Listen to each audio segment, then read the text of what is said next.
I think the questions we don't have an answer to was how widespread the collaboration within NATO was to do this.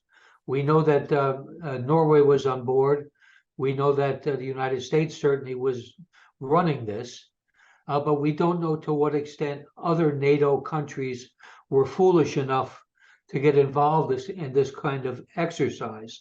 So I think that will be an interesting side story to say that NATO members, Germany in particular, appear to have been willing to sacrifice their own economy to punish Russia. And this makes no sense. Well, I think that if we look deeper at some of the stories that have been floated about the Ukrainians doing this, we will find that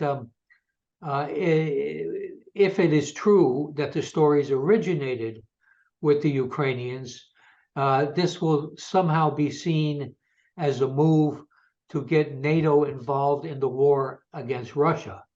And I think that is a very dangerous thing. And the countries involved here, both on the side of Russia and on the side of NATO and the United States, should think very carefully about escalating these crises. The destruction of the pipeline was an act of war.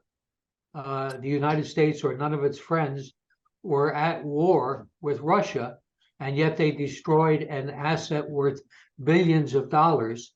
And it was also an asset that I'm sure you know. It was not just Gazprom who was the partner in it.